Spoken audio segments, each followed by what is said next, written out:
아, 개그맨 할 거면은 일단은 그 레악노에 그 박준영의 갈갈이 패밀리가 있었어요. 예, 뭐. 아, 개그 콘서트? 아, 그렇죠. 네, 예, 네, 네. 물을 주세요. 이거 있잖아요. 네네네. 예, 그래서 거기 가면은 그 형이 무조건 가르쳐주고 이럴 줄 알았는데 네. 약간 사관학교 같은 거죠. 근데 군대 이렇게 저기 SCB 뽑듯이 마린 뽑듯이. 그러니까 그분이 이제 간판인 거고. 네, 간판인 거죠. 네. 예, 가면은 이제 뭐 저 같은 지망생들이 뭐 20-30명 정도 우글우글 거리면서 쫙쫙쫙쫙 이러면서 막 무조건 이수근 될 줄 알고 그렇게 하고 있는 거죠. 그럼 가가지고 이제 합숙 생활 하는 거예요?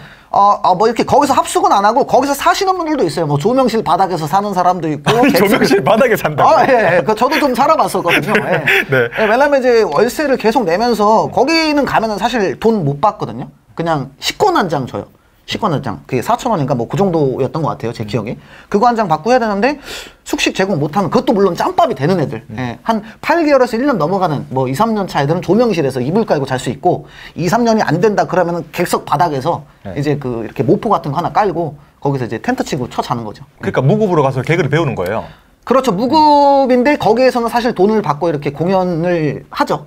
근데 이제 저희는 그런 무대를 이제 열정페이 같은 것처럼 그런 공간을 이제 받는 거고 거기서 일을 하는 거죠. 일개미 마냥. KBS를 가는 사람들이랑 SBS를 가는 사람들은 어떻게 그 선택을 하는 거예요? 이제 본인이 생각했을 때 그때는 약간 요런 개념이에요. 약간은 그 KBS는 약간 서울대. 네. 그리고 이제 SBS는 약간 연고대 뭐 그런 정도 느낌. 그냥 한 달을 보게 해요. 돈 안 받고 네. 주말에는 4번 봐야 되거든요. 본다는 게 어떤 말이죠? 그러니까 객석에 앉아가지고 이게 일반 객석이 있어요. 그럼 네. 맨 뒤에 객석에 그 지망생 애들 그 기수가 있잖아요. 그럼 들어와서 이렇게 한 달 동안 보는 거예요, 그냥. 아, 선배들이 어떻게 하는지? 네, 그걸 봐야 되는데 자기가 할 수 있는지에 대한 그런 것도 그렇고 한 달을 돈 안 받고 볼 수 있을 정도 돼야 내성이 있어야 거기에 이제 입단이 되는 거죠. 물론 오디션은 한번 보고. 뭐 어떻게 해서 웃기려고 이렇게 짜는 거예요? 자기한테 잘 맞는 캐릭터가 잘 맞아서 연기력이나 뭐 어떤 코너, 뭐 어쩌고 저쩌고 빵 이렇게 막 이렇게 그런 공식들이 있거든요. 뭐. 그러니까 예쁜 사람과 못생긴 사람 이렇게 뭐 주고받고 하는 게 있더라고요. 그렇죠, 보니까. 그렇죠. 네. 이렇게 그래서 이게 뭐 오다? 니주 오도시. 이렇게 그 직모님이 이렇게 깔아주는 거죠. 그러면 네. 제가 이렇게 했을 때 재밌는 얘기를 막 와사바를 털어가지고 팍 터트려주는 걸 오도시. 네. 뭐 이렇게 일본 영화인데 뭐 개그가 뭐 일본에서 좀 많이 이렇게 전파돼서 그거를 이제 팀원을 잘 봐가지고 똘똘한 새끼를 한 명 정해가지고 팀원을 만들어서 그래서 이게 좀 밥도 먹이면서 뭐 막걸리도 쳐 먹이면서 이렇게 나 좀 도와줘라. 그 대신 나도 도와주겠다. 뭐 이렇게 해서 팀을 해서 그 시즌 공채 시즌이 있어요. 그때 되면 이제 선배님들이 한 40-40명 와요. 거기 딱 앉아. 거기 앉아가지고 이렇게 딱 펜 들고 그런 시스템이 너무 좋은 거죠. 개그를 이렇게 짰어요. 이게 되게 참신해. 그런 걸 선배들이 뺏어간다거나. 굉장히 많아요. 굉장히 많아. 농담이고. 근데 이거는 사실 여기 뭐 업계 쪽에서는 이게 아무래도 뭐 먼저 해버리면 답이 없잖아요. 그죠. 근데 뭐 암암리에 뭐 찔리는 분들도 있을 거고 뭐 그거는 좀 그래요. 사실 그분들도 시간 내서 오는 거잖아요. 영감을 얻을 수도 있는 거고. 그런데 사실은 좀 있어요. 어쩔 수 없죠. 뭐 그건 약간은 뭐 영감 얻거나 아니면 비스무리하거나 좀 다른 느낌의 뭐 그거를 뭐 어떻게 할 수 없잖아요, 그죠? 그런 상황이 좀 생겨요. 아주 예리하시네. 아니 그러면 하루에 몇 시간씩 이렇게 연습하는 거예요? 대부분 이제 뭐 12시에 출근을 해요. 출근이라는 개념은 그런데 이제 딱 그 객석에 딱 서요. 그럼 반장이 야 누구 그러면 목소리 작게 내면 뭐 싸대기도 맞고 소리도 이렇게 좀 지르고 이렇게 해서 12시부터 해서 청소하고 회의 시간을 가져요. 본인들끼리. 뭐 누가 몇 시에 짜라 막 이렇게 막 엄청 디테일은 안 해요. 왜냐면 자기가 살아남아야 되는 거니까. 5시 공연이 있고 7시 공연이 있어요. 그럼 2번 안에 어떤 본인의 그 검사가 된 코너는 올릴 수가 있는 거예요. 공채에 시험을 볼 수 있는 거 맨날 테스트할 수 있는 거죠. 그런 시스템이 좋은 거죠. 그거를 이렇게 해서 그 1년에 한 번 보는 그 공채 시스템에 뭐 SBS든 KBS든 넣어가지고 오케이 되면 거기서 이제 딱 가오 넘치게 개그맨이 되는 거죠. 공채란 타이틀이 생기는 거죠. 그 말은 공채 떨어지면 그냥 계속 백수 생활 한다는 거예요? 공채 떨어지면 그냥 나부랭이 그냥 리망생으로 계속 살아가는 거죠. 그래서 그게 뭐 10번 떨어지냐 15번 떨어지냐 하는데 진짜 버티기가 쉽지 않거든요.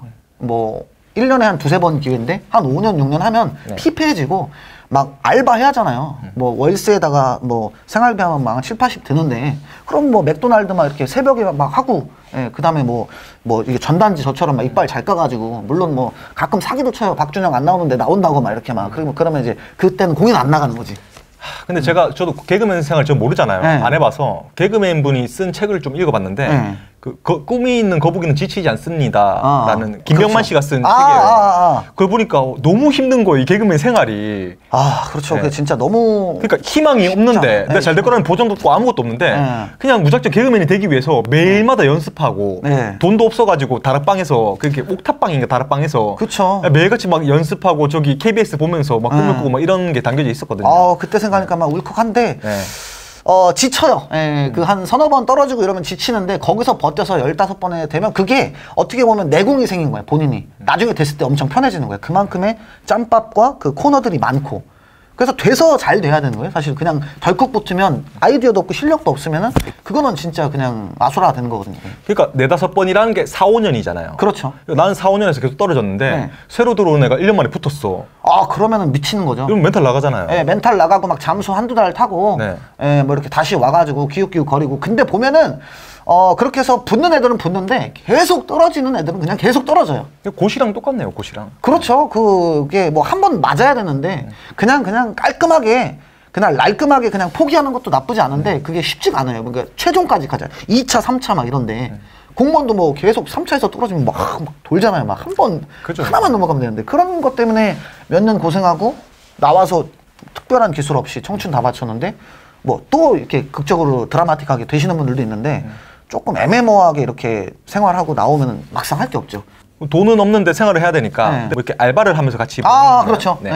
이게 좀 갈리는데 표팔이로 이렇게 하는 경우도 있고 표를 팔아서. 근데 그것도 뭐 한정적이거든요. 어느 날은 사람 없으면은 뭐 밖에 공연이 안 될 정도로 못 파는 거고. 그래서 뭐 그 프랜차이즈라고 하나? 그 맥날 막 이런데 버거바리 그런데 딱 그런데 가서 이제 튀기거나 아니면 배달하거나 막 새벽까지 막 배달하고. 파트타임 하는 거예요? 파트타임 하고 그걸 하거나 아니면은 뭐 러가인쿡 그런 데 있잖아요. 뭐 레스토랑 같은 데서 이렇게 막 서가인쿡.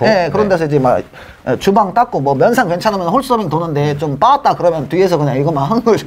그러면서 이제 야 이거 내가 홀서빙하러 서울로 올라왔는지 그렇게 진짜 생계 때문에 제일 힘들어요. 그래서 저는 뭐 그렇게 해서 돌잔치 하고 그랬는데 저는 다행히 그 좀 잡기술이 있어가지고 그 레크레이션에서 마술을 좀 배웠거든요. 마술요? 마술을 배워서 이제 그냥 돌잔치 하면은 사실 이게 팁 받기가 쉽지가 않거든요. 다 대부분 그랬고. 근데 저는 비둘기를 까야겠다. 그래가지고 비둘기 마술을 진짜 개그 하면서도 막 해가지고 비둘기를 또 그냥 일반 비둘기, 국산 비둘기는 별로 안 먹힌다. 이게 있었죠. 그러니까 마술할 때 쓰는 그 흰 비둘기? 흰 비둘기도 그냥 일반 그냥 저기 길 돌아다니는 닭돌기 가지고는 안 되고 이제 일반 그 한국산은 여기 목에 이렇게 검은색이 있고 약간 거무틱틱해요. 약간 대가리 쪽이. 근데 이제 그 러시아산 비둘기는 몸이 작은데 날개가 거의 독수리야. 막 이렇게 펴져요. 이렇게 펴져. 국산은 펴도 이렇게 가오가 안 나오는데 막 이만큼 펴져요. 그래가지고 그거를 4마리를 딱 해서 극장에다 두고 이제 키우면서 일을 했는데 그 이제 돌잔치 할 때 딱 하고 뭐 축하 이벤트 뭐 노래 부르거나 맨 뭐 안경 쓰고 빽빽이 부르고 뭐 이건데 저는 그냥 빡 비둘기 딱 뜯으면은 막 어메이징 막 이러면서 이제 5만 원 10만 원 주시고 해서 그게 굉장히 많은 도움이 됐었고요. 마술사분들이 보여주는 그 비둘기가 다 직접 키우시는 거예요? 그렇죠. 직접 키워야죠. 그래야 이제 사료를 주고야 말을 쳐 들어먹으니까. 뭘 줘야지. 이게 뭘 줘야지 다리도 이렇게 올라와서 이렇게 내 주인님 하면서 타는 것이지 그냥 막 꺼내다가 막 이렇게 한다고 이게 안 됩니다. 그게 아깝잖아요. 그 마술 개그를 해야겠다. 마술 개그를 했어요. 뭐 어떤 거냐면 뭐 제가 미용사인데 뭐 손님이 뭐 어떤 컷 해드릴까요? 그러면 수컷 이러면서 비둘기 이렇게 머리를 뭐 이렇게 잘라버리는 뭐 그런 쓰레기 같은 코너였는데. 안 웃긴데? 그래서 많이 떨어졌어요. 모이칸 뭐 이렇게 하면 모이로 해서 이랬는데 그러니까 떨어진 거죠 사실. 모이칸이 그 머리 스타일 이름 아니에요? 모이칸인데 제가 그 새 모이 준 다음에 이게 대가리에다가 이렇게 쪼아서 이건 뭐예요? 모이칸 이렇게 돼서 분위기가 싹 이렇게 정리가 되고 그랬었죠. 슬픈 얘기예요. 그때 당시에는 거의 2,000명씩 봤었어요. 2,000명씩 봤었어요, 시험을. 개그맨 되려고 오디션을 보는 사람들이? KBS 시험이 그 뭐 이렇게 방 5개인가 6개, 7개로 오전 뭐 6시부터 해가지고 거기 KBS 이렇게 홀 있잖아요. 거기에 막 선배들 막 거기 다 있어가지고 막 2,000명이 봤어요, 2,000명씩. 저도 처음에 오히려 그때 그냥 살벌하게 떨어졌으면 안 하는데 최종이 그 100명 정도에서 가리는 거예요. 100명에서 15명, 10명. 근데 그 시즌에 뭐 그런 뚱땡이가 필요하다 그럼 뚱땡이가 뽑히는 거 그런 약간 그런 변수도 좀 있는 거죠. 아저씨 역할이 좀 필요하다 그러면 아저씨를 뽑는 거고 아줌마가 필요하다 그러면 아줌마가 좀 아줌마 형이 잘하네 이렇게 좀 그런 게 있을 수밖에 없죠. 지금 현재 그 그 선배들이 너무 캐릭터가 다 똑같으면 같이 이렇게 밸런스 있게 써먹기가 어렵잖아요. 제가 어릴 때 개그 콘서트 같은 거 보면은 아 재밌다 그냥 이 생각했는데 지금 와서 그때를 생각해보면 어떤 생각이 드냐면 저 유튜버죠? 유튜버는 영상 하나하나가 다 평가받거든요. 그렇죠. 이 영상 너 왜 이런 거 만들었어? 노따구로 평가받던가 올렸는데 반응이 안 좋아요. 그럼 이제 시청자들이 관심이 없는 거죠. 이렇게 늘 평가받거든요. 그렇죠. 매일마다 평가받는 건데 개그맨들도 일주일에 한 번씩 내 성과를 보여줘야 되는 거잖아요. 그렇죠. 근데 거기서 이제 실적이 안 좋아. 그러면 이제 바로 끝나는 거잖아요. 그렇죠. 이게 정말 그 일주일에 한 번이셨겠지만 저는 뭐 이렇게 경험은 안 해봤지만 주위에서 들어만 봐도 그런 어떤 추격판이 극장에서 이미 한 번 하는 거거든요. 본인의 코너를 올리기 위해서 어느 정도의 노력이 들어가야 되는지 회의랑 정말 그냥 재미없고 이러면 그냥 PD분들이 이러면 내려야 되는 거죠. 반응 자꾸 쎄하고 이러면은. 그럼 이제 그분은 어떻게 해요? 그럼 다른 코너를 또 짜는 거죠. 다른 뭐 이렇게 인터뷰 한 명 뭐 실적이 좀 영 아니야? 그러면 또 다른 걸 또 열심히 또 해보는 거고. 그게 크리에이터인 거죠. 근데 다른 분 했는데 그것도 또 별로예요. 그거 계속 그런 식으로 가면 이제 멤버를 안 쓰죠. 이제 같이 할 때 얘는 좀 무능력하다. 이렇게 잘 못한다. 자연스레 소외되는구나. 그렇죠. 뭐 이렇게 앞에서 뭐 야 너는 그냥 짜져 이게 아니죠. 이렇게 뭐 자연스럽게 하다가 뭐 다음 편은 뭐 이렇게 모이자 뭐 했는데 뭐 선배가 이렇게 모이자 했는데 그 멤버에 안 속해 있거나 뭐 그런 식인 것 같아요. 예. 그러니까 오징어 게임 보면 아무도 할아버지랑 같은 팀 안 하려고 하잖아요. 약간은 그럴 수 있죠. 그렇지 않기 위해서 부단히 노력해야 되고 뭔가 한 번에 배역이 들어갔을 때 정말 임팩트 있게 잘 살리네. 살리네라고 표현하거든요. 뭔가 이렇게 멘트도 맛있게 치는 거랑 되게 재밌는 사람이랑 그냥 무난하게 하는 거랑 다르잖아요. 그래서 정말 잘 살려내야 돼. 그 3, 4초의 시간이 지나가더라도 그런 거를 표정을 익살스럽게 한다든가 톤을 뭐 재밌게 한다든가 짜서 이겼다 뭐 이런 식으로 한다든가 뭐 이런 식으로 해야 돼요. 저는 뭐 안 해봐가지고 근데 대부분 그래요. 힘든 과정들이네요. 그래서 힘든 과정인데 뭐 유튜버도 뭐 충분히 많이 힘들죠. 그죠? 유튜버도 정말 많이 힘들다라고 생각을 하고. 그러니까 창작을 한다는 게 다 힘든 것 같아요. 그렇죠. 그 글이 됐건 뭐 웃음이 됐건 영화가 됐건 무언가를 이렇게 만들어낸다는 게 되게 힘든 것 같아요. 그렇죠. 이게 계속 좀 똑같은 패턴이면 질려하고 그러다 보니까 아무리 맛있는 뭐 그죠? 음식이든 뭐 컨텐츠든 그래서 그게 저도 좀 공감이 되는 것 같아요. 저 같은 경우는 저는 유튜브 하면서 제 사고가 이렇게 갇혀 있는 걸 되게 경계하거든요. 그러니까 뭔가 전 자꾸 만들어내야 되는데 제 생각이 이렇게 좀 한정돼 있는 걸 되게 경계해서 유튜브 하면서 저는 연극이랑 미술관 같은 데 되게 많이 다녀요. 그러니까 다른 사람들이 만든 창작물을 되게 많이 보러 다녀요. 그게 되게 좋은 것 같아요. 좀 이렇게 자꾸 상상할 수 있게 해줘가지고 정말 얼마 전에도 피카소 제가 또 보고 왔거든요. 저 예술의 전당 가가지고 해화동 가가지고 연극 라면 뭐 보고 오고 자꾸 새로운 거 자꾸 보거든요. 제일 좋은 선배들도 그런 얘기를 많이 했었어요. 그래요? 왜냐면 계속 뭘 봐야 되는 거고 저희 레크레이션이나 뭐나 프로그램이나 뭐 그런 것도 그렇잖아요. 계속 많이 보는 거고 저도 뭐 자동차 채널 계속 보고 트렌드는 어떤가 뭐 어떤 걸 할 수 있을까. 근데 그게 최고 좋은 것 같아요. 다른 어떤 창작물들 다른 분야에 계속 이런 걸 열려 있게 보는 게 진짜 최고인 것 같아요. 공부죠 그게. 그죠. 발품 팔아서 일부러 뭐 편하게 집에서 넷플릭스 보면서 할 수도 있는 건데 그죠?